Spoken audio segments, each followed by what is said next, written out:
Related to have raised to 49% of all the crimes that are perpetrated against women, and more now specifically in the political space.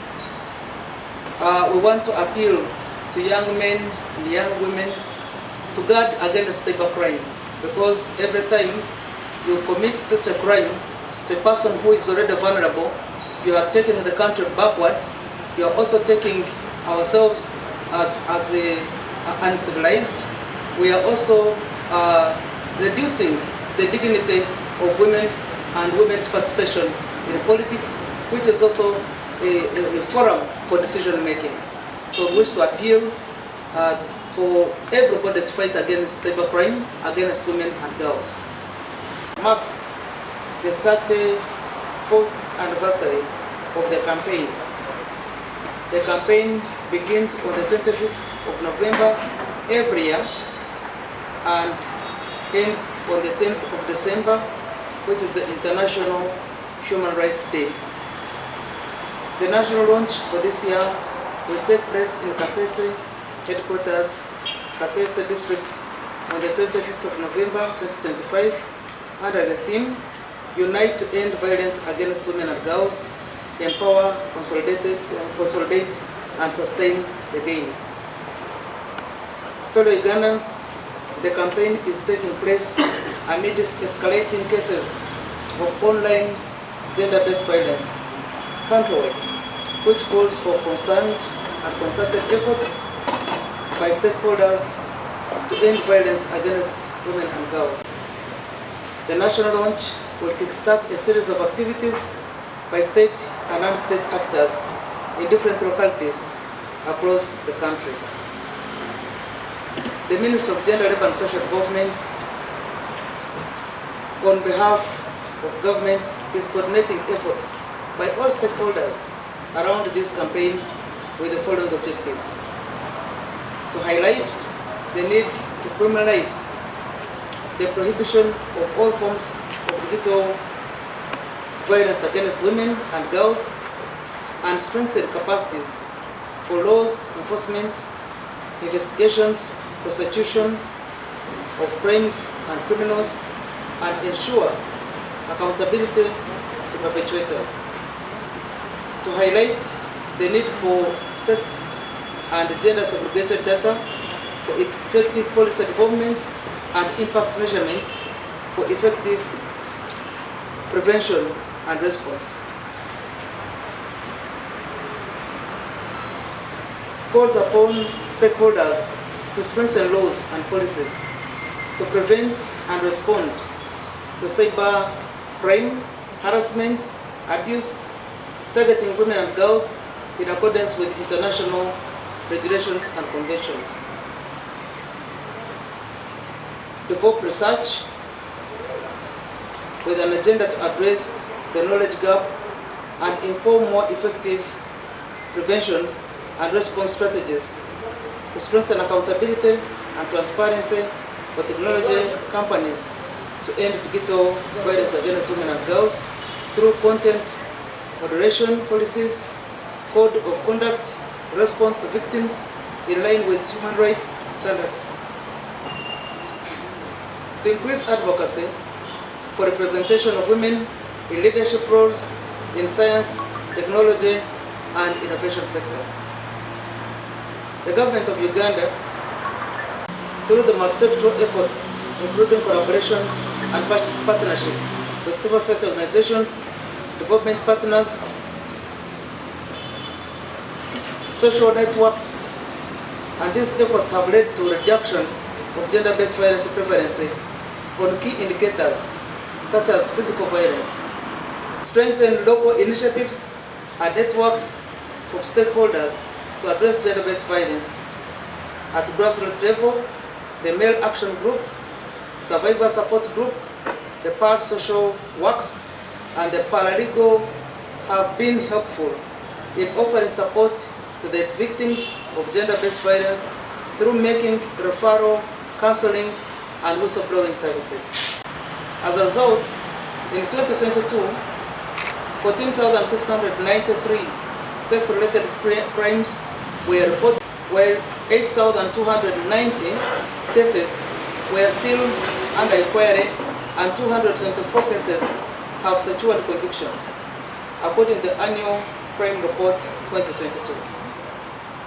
Continued reporting towards strengthening women's economic empowerment through provision of credit to 180,914 women across the country has promoted access to appropriate technology in enterprise development, skilling in enterprise management, and the GROW project has enhanced the expansion of women's businesses through affordable credit and grants. 21,806 women projects have been benefited from Women Entrepreneurship Project, and a total of 71,479 women enterprises under project, and among these are 228 women refugee members. The Ministry of Gender, Labour and Social Development extended support for the abandonment of female genital mutilation to 0.02% drop of female genital mutilation in the practicing communities. Planned activities to mark the 16 days of Activism Campaign against gender-based violence 2025 will include a national launch event which will be held in Kasese District Headquarters at Kasese Town on Tuesday, 25th of November 2025. We shall also have a national symposium to end gender-based violence on the 27th, which will be online.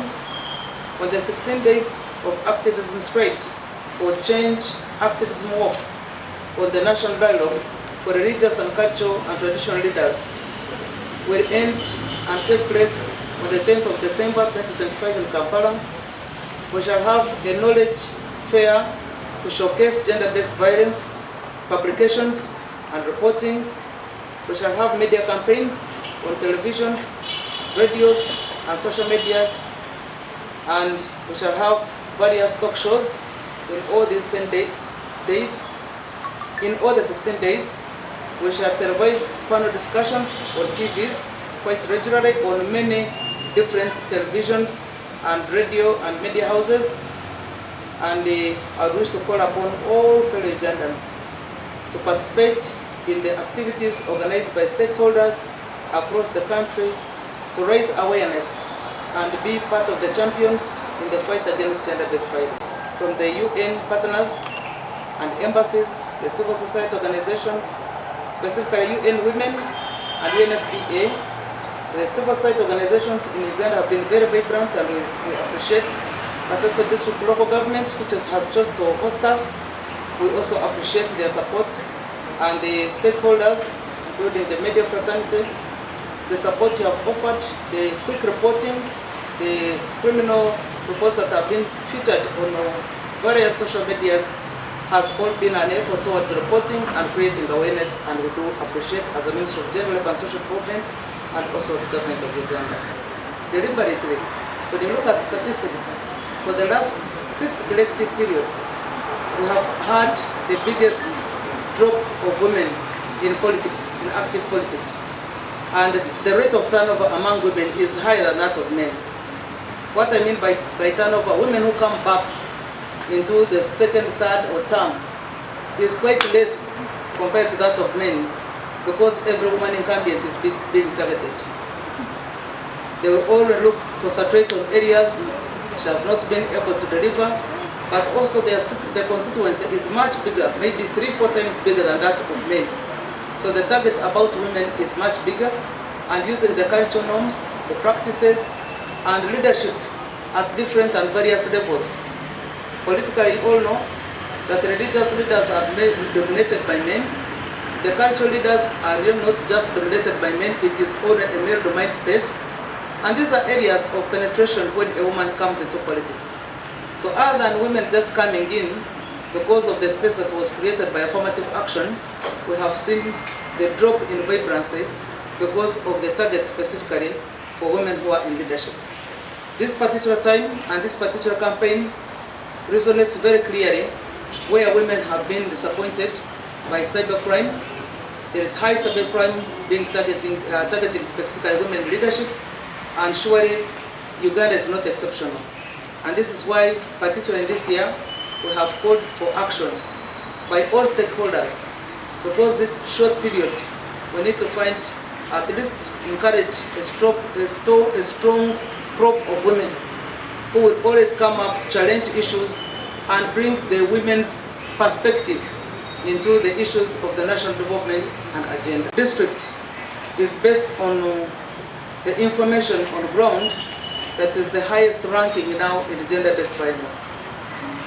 Kasese specifically is the biggest district. It has 1 million people plus, and within it we have very strong cultural norms and practices that subjugate women. Under the stewardship of the cultural institution of Rwenzururu, we have managed to work very closely with them, and realizing that this is a big problem or big challenge, we have agreed that we host this particular launch in Kasese.